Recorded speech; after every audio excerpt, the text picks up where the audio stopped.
Ladies and gentlemen, I come to you today with what may seem to be a very strange trivia question. And that is, what do the bands Vinnie Vincent Invasion and Journey have in common? Now, I'm sure there's some people out there that can answer that question, but if you can't, it's a lot more significant than you realize. And what got me thinking about this is I was digging through this old Circus Magazine and I came across this article about Journey. The date on this magazine is May 13th of 1980. And there's some really interesting stuff in this article. I'm going to read this to you, and I think you're going to find this super fascinating. But really quick, to put this in context, because this was 1980, the album that was out at the time would have been this one. So the album, this was Departure time period, which, by the way, what an amazing album this was. I absolutely fell in love with this thing. Now, what we didn't know, though, was this was going to be the last time that we saw Greg Rolie. So we were about to lose Greg Rolie from Journey, and we had already lost Neil Sean's mustache, which is a pretty significant thing in and of itself, because he probably had one of the greatest mustaches in all of rock, and then it's gone here, which was maybe a sign of things to come. But anyway, so this was the last time we were going to see Greg Rolie, and then soon after this, Jonathan Cain was going to come in, and the next real studio album that they were going to have was going to be Escape. Anyway, so that's the context, that the album that's out right now while this article is being written is Departure. All right, so now we're going to jump into this, and I think especially if you're a Journey fan, you're going to find this stuff really fascinating. And before I jump into this, I want to say thank you to Digitech for their ongoing support of the channel. If you're a guitar player, go to digitech.com, check out all the latest gear and technology. Check out all the cool pedals they have. And of course, whenever you go to digitech.com, let them know that the people at Audiomover sent you. So again, the title of this article is Steve Perry's Evolution from Yeoman Rocker to Journeyman. And then it has this picture of the guys. And first thing, interesting thing about this picture right here is look who is dead center.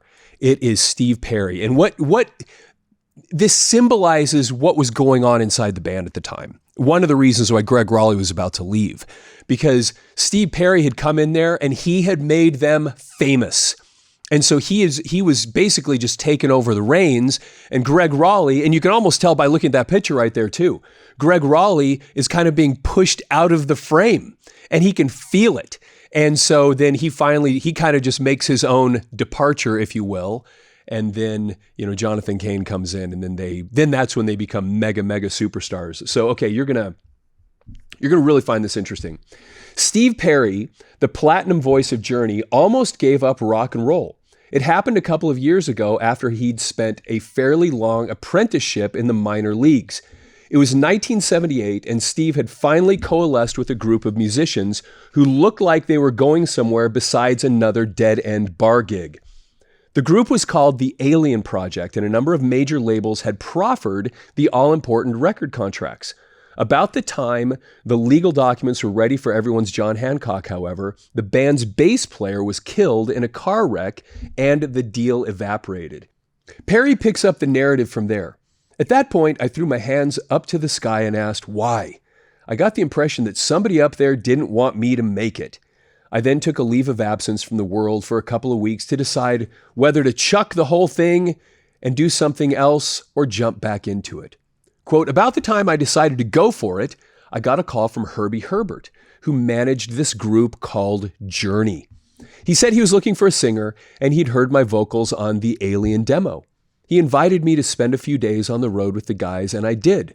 Right off, Neil Sean and I wrote Something to Hide together, and the next thing I knew, we were in the studio cutting Infinity. And then that's this album right here. This is Infinity, and Infinity came out on January 20th of 1978.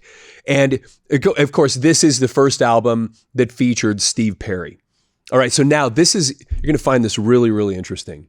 According to manager Herbert, the move to hire Perry came after a great deal of forethought. We knew exactly what we wanted long before we happened on Perry. Now, first of all, this is really important because remember, Greg Rolie right here, he's the singer for Journey at the time. And when you put this in context, you remember they were, Greg Rolie and Neil Sean came from the band Santana. Journey was basically a spin-off from the band Santana. And when they got together, Greg Rolie was taking all the vocals. And Greg Rolie, remember, he sang Black Magic Woman for Santana. So he's no slouch. He's a serious singer. And so you imagine, as Journey put out basically 3 albums and they were going nowhere. And then Herbie Herbert comes to them, their manager, and says, look, we have to do something about this. We have to get more commercial on some level, or the record company is going to drop you guys. So what we need is a singer. We need a lead singer to basically share the load or something with Greg Rolie. We need a front man. Now check this out. We knew exactly what we wanted long before we happened on Perry, he said. In fact, when we got together with Steve, we'd already hired another singer named Robert Fleischman and had to fire him to make room for Steve. Now, how many of you knew that there was another singer between Greg Rolie and Steve Perry, and it was Robert Fleischman? I want to show you one other thing here. This is from the Herald from July 20th of 1977. Here's actually in a newspaper where they talk about Robert Fleischman being a part of Journey. Check this out. Journey next for series at Harper College. Continuing its summer program series, Harper College will present Columbia CBS recording artist Journey in concert on Friday, July 22nd. Again, this is 1977. The performance will begin at 8 p.m. in the College Center of Building A on the campus, Algonquin and Roselle Road in Palatine. Members of the band include ex-Santana men Greg Rolie and Neil Schon, drummer Ainsley Dunsbar, who played with the Mothers of Invention, Jeff Beck and David Bowie, bassist Ross Valerie, and the newest addition to the group, lead singer Robert Fleischman. Now check this out. If you're a Journey fan, you're going to love this. Journey has made 3 albums, Journey, Look into the Future, and Next, and is presently awaiting the release of their new LP. What do they call it? Wheel in the Sky. They recently performed at the Ted Nugent, Lynyrd Skynyrd Soldier Field Extravaganza before an enthusiastic crowd, the College Center doors, and it goes on from there. So, again, there was a singer between Greg Rolie and Steve Perry named Robert Fleischman, but he never appeared on an album. He never made it onto a record. And this is the album that was the next one to come out that they said was going to be called Wheel in the Sky. But actually, as you know, it wasn't called that. It was called Infinity. Where would this Wheel in the Sky thing come from? Well, it would have come from the fact that one of the big hits off of this album was Wheel in the Sky. Now, we're going to tie a couple of really cool things together here. Now, first of all, if you look at the inner sleeve on this album of Infinity, even though Robert Fleischman never sang on this album, he was involved with it. Now check this out. If you look at Wheel in the Sky, again, you remember that song, huge hit for Journey. Look who wrote the song. Neil Schon, Fleischman, and Valerie. So Robert Fleischman, this temporary singer that didn't even make it onto a record, helped write one of their most significant hits. And then if you go over here again to the song Anytime, which was another big hit, a great song. Look who wrote that. Rolie, Silver, Fleischman, Neil Schon, and again, Ross Valerie. So Robert Fleischman, singer for Journey for that long, actually played a fairly significant role in the band in writing songs and left a pretty serious mark. Now, before we move on with the article, this is where I want to explain this trivia question that I asked you at the beginning. So let me move this out of the way. Okay. Vinnie Vincent Invasion, Journey. Now, if you don't know who Vinnie Vincent Invasion is, what this band is, Vinnie Vincent was the guitarist for Kiss for a very, very short period of time. What most people know him, if they know him in Kiss, was on the album Lick It Up. When Kiss first took their makeup off, Vinnie Vincent is on the cover of that album. And he actually was involved in writing about 8 of the 10 songs on that album. So it kind of really helped bring them back out of obscurity. Then he left Kiss and started this band called Vinnie Vincent Invasion. And I'm going to flip the album over here. And there's Vinnie Vincent right there in all his pink hair glory. This is a guy named Dana Strum. Dana Strum would later leave this band with a guy named Mark Slaughter and start the band Slaughter. This is a guy named Bobby Rock, who is relatively new to the scene. And then you have this guy right here, the singer for Vinnie Vincent Invasion. And you know who this guy is? Well, if you look at the inner sleeve, it actually becomes more clear. Vinnie Vincent, Dana Strum, Bobby Rock, and there's the name right there, Robert Fleischman. So the former, very, very short period of time, temporary singer of Journey ended up many years later in this band, Vinnie Vincent Invasion. So anyway, I thought you might find that interesting, that this was a pretty significant connection between this band and that one, because they literally had the same lead singer, at least for a short period of time. Now, Robert Fleischman was not in this group very long. Like I said, Mark Slaughter ended up joining this group, and then he and Dana Strum left this group and went and formed that, again, Slaughter, which ended up being really successful. Okay. All right, let's keep going. Let's keep going with this. Call it karma, luck, fate, or perseverance. Steve Perry and fellow journeyman Neil Sean guitar, Greg Rolie keyboard, Steve Smith drums, and Ross Valerie bass have found themselves on the sunny side of the street. Together, they've earned platinum discs for Infinity and Evolution, and their latest collection, Departure, the one I was showing you a minute ago, seems destined for the same status. They are also bona fide box office barons, having already proven themselves among the tough-to-please hard rockers of the Midwestern factory towns like Detroit, Chicago, Pittsburgh, and Toledo. The band has neither used shortcut stage gimmickry to win fans or courted critics with experimental forays, but instead have opted to build a solid popular following by developing a brand name band sound and proliferating it by relentless touring and radio exposure with accessible rock tunes. Nothing in this group happens by accident, says Herbert. Now, this is really, really fascinating what is said next. And this jumped out at me. I think you're going to find this super fascinating. Again, nothing in this group happens by accident, says Herbert.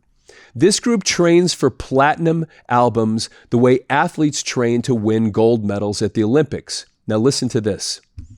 We even went so far as to go through a sensitivity training together so we could relate to one another and play together better. What? He acts like that's normal to just go through sensitivity training together. You know what? We're training so hard. We just thought, hey, why don't we just go to sensitivity training so we can even just get along better? This right here, to anybody reading this article, should have known, you went to sensitivity training? What is going on inside this band? And we would find out later what was going on inside this band. Because like I said a minute ago, this is the last time he's there. He's about to leave. There is obviously something going wrong inside the band, or you wouldn't go to sensitive. Imagine calling up a friend and saying, "Hey, let's go golfing on Tuesday." And what time can you go? And he says, "Well, I can't be there till 11:30 because I have anger management class at 10." You're going to anger management? Why are you going to? Well, I just, in case I ever get angry. Just one of those things, preventative kind of. I mean, come on. Anyway, it just seems so odd that they would just kind of throw that in. Where are you even going? Anyway, sorry. I just think that was such a strange thing to put in there. Clearly, again, if you read between the lines, there's a problem in the band, or they wouldn't be going to sensitivity training. So we could relate to one another better and play together better. Now that they have established a collective personality, the next step is for a single personality to emerge to give focus to the band, as Jagger has done with the Stones and Steve Tyler with Aerosmith. Again, this is pointing to there is a problem with this group, because Greg Rolie sees himself, even though he was okay with bringing in a singer, and they were okay with Fleischman, and they didn't want Steve Perry. By the way, Greg Rolie and Neil Sean, when they heard Steve Perry's voice, when Herbie Herbert brought them and said, "Here's going to be your singer," they were like, no. They liked Fleischman because Fleischman had more of this rock voice. And Herbie Herbert said, no. Steve Perry's going to be the lead singer. Get used to it. And anyway, it was one of the greatest moves that Journey ever made. And here's the thing. He was made for that. I saw Steve Perry. My very first concert was in 1982 on the Escape tour. And I was very young, and I remember it being awesome, but I was really young, so I didn't have a ton of memories over it. I wasn't very discerning at the time. I was being impressed by anything. Several years later, I saw Journey on the Raised on Radio tour, and I was blown away again. And I thought, no, this is the real deal. I remember there was one point during that concert where he just started talking to the audience. He was pouring his heart out. And I remember, I got choked up for a second. I'm like, dude, hold it down. I couldn't believe that I was having these feelings from this dude in this 18,000 seat arena. There was something about Steve Perry. Not only did he have this perfect voice, but he had this charisma, this magic that he just took the entire place on a journey with him. You could feel it. He was incredible. He was made for this. So when they say that here, they're looking for that person that can be the face of the band, that frontman. He was made for this purpose. And Greg Rolie, naturally, even though he was okay with bringing a singer in, could see there were cracks starting here.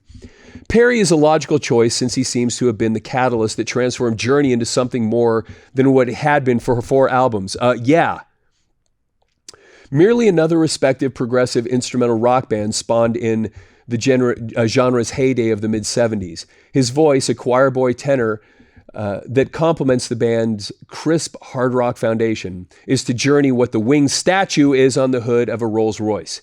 Not the whole shebang, but a trademark. And by the way, I think they got that. I'm not sure why they said 4 albums. I think that was probably a typo. It was supposed to be because they had only had 3 albums before Steve Perry joined.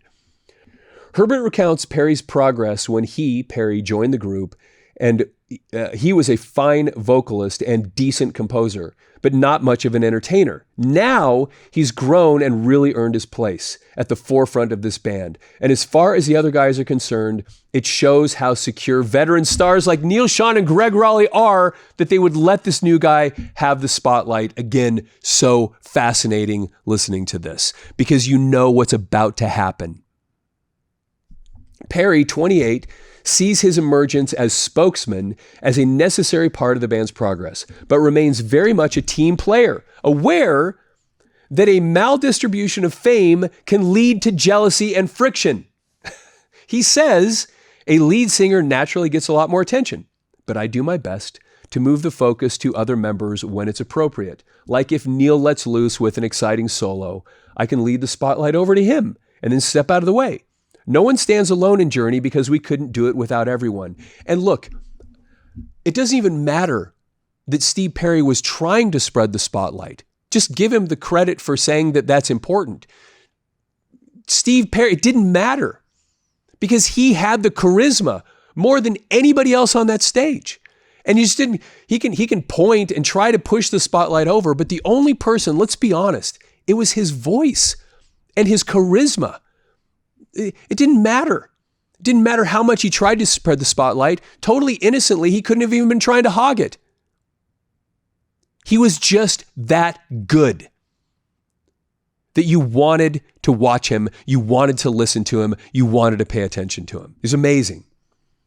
Herbert confirms Perry's statement saying, Steve is very dependent on the rest of the group. I don't even think he'd walk out on stage without them. They are doing so much spin here. It's hilarious. Okay.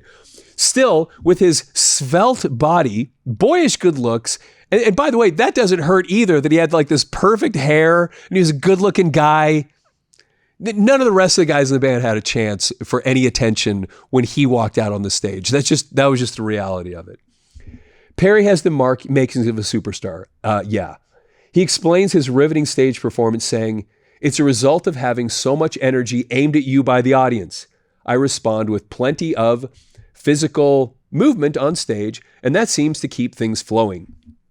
Perry grew up in the California town of Hanford, located in about the middle of the state, which put him under the influence of both San Francisco's acid rock and the Los Angeles surf sound. Quote, I've got the Beach Boys' good vibrations flowing in my veins, as well as the sound of Janis, Jimmy, and Vanilla Fudge, says Steve. He also credits Sam Cooke and Martha Reeves of Motown as stylistic vocal influences. Starting out as a drummer, Perry took up vocal chores in local bands by the time he was 14. Eventually, he gave up drumming and concentrated on singing. Singing while sitting in the middle of a drum kit puts your diaphragm in an awkward position, he explains. He hasn't, however, forgotten his old talent and plans to join full-time Skin Man Steve Smith for a percussion collaboration during their current national tour. And I'm curious if anybody saw them during this period. Did he have a percussion collaboration? At least the times I saw them, I don't remember anything like that. If you remember something like that, I would love to hear about it. Put it down in the comments. His creative input is also heard in the songs themselves, since Perry is one of the group's chief tunesmiths. Unlike some writers who produce in solitude and isolation, Perry thrives on the pace and sensory barrage of the road. Quote, "The road can wear you down or be a great place to exercise creativity because you are always moving. I just sort of catch the rhythm of city-to-city movement the first couple of days and keep that gung-ho spirit until we get back home." If that sounds like the confessions of a veteran of the vagabond lifestyle of the touring musician, it is. Quote, "I've been literally living out of a suitcase for the past 2 years. It has just been in the last few months that I've been able to develop a home base for myself. I bought a house near San Francisco, a convertible 450 SL Mercedes to cruise around in and have everything I need to be happy. Clean socks, a heater that works, and food in the fridge." That is such a strange list. I understand. I got everything I need to be happy. I got myself a place to live. I got myself, a heater, and I got myself a refrigerator and socks. Clean socks. Anyway, just a little odd little thing to add onto the list. With that kind of secure estate awaiting him, Perry is again on the road for what promises to be the band's most extensive tour to date. Quote, "Rock and roll is both my business and my lifestyle. I eat, sleep, and breathe it. I can't seem to get enough of it." Perry's ambition and dedication, no doubt, account for much of Journey's momentum, but his isn't a mindless enthusiasm. As well as things are going at the moment, I don't think we're suffering from platinum paranoia. There's always new challenges, and if we're successful, great. If not, we know we reached some level on our own and not by chasing after some fashionable trend, and little did they know. Greg Rolie's gone. Jonathan Cain from the Babies comes in and joins the band, and they put out the album Escape. And they reached mega monster superstar status in a way that they probably never even imagined.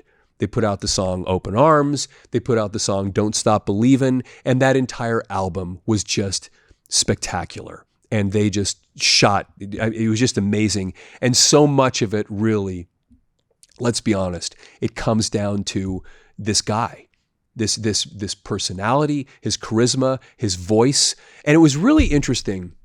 Just as a side note, as I wrap this up, I remember seeing an interview with Neil Schon once Steve Perry was kind of gone. And then they brought Steve Augeri, I think that's how you say his name, into the band to replace him. I saw this interview with Neil Schon, and he said, well, there was a journey before Steve Perry, and there's going to be a journey after Steve Perry. Now, that's true technically, but what did Steve Augeri have? He had a voice that sounded just like Steve Perry's. And then the kid that they got from the guy that they got from the Philippines, Arnel, what did he have? He sounded exactly like Steve Perry. So even though, there'll be a journey after Steve Perry, they didn't even really believe that, because the people that they brought in to replace Steve Perry were basically Steve Perry clones. So they knew what made that band succeed. He came in there, he had that superstar quality. There was something just absolutely, and again, I saw it. I witnessed it in person when I saw them in concert. There was something so spectacular, so unique about Steve Perry, about his presence, about his voice, his personality, the way he communicated. There was something spectacular about him that just, it's an X factor that you just can't make it. You can't create it. You're born with it, and he had it. Hey, thanks for taking the time to visit me today. If you're not following the channel, please follow the channel, like the video, share this video with other people, and we'd love to hear your comments down below. What did you think about this? Did you see them in concert? What did you think about these particular albums? And what do you remember about Robert Fleischman on Vinnie Vincent? Do you remember anything about that? I'd love to hear your feedback about that. And did you see Journey in concert while Greg Rolie was part of the band? That would be fascinating to hear about. And we want to thank Digitech for their ongoing support of the channel. If you're a guitar player, go to digitech.com. Check out all the latest gear, technology, pedals. They have so much awesome stuff there. And when you go to digitech.com, let them know that the people at Audiomover sent you. And with that, have yourself a fantastic day.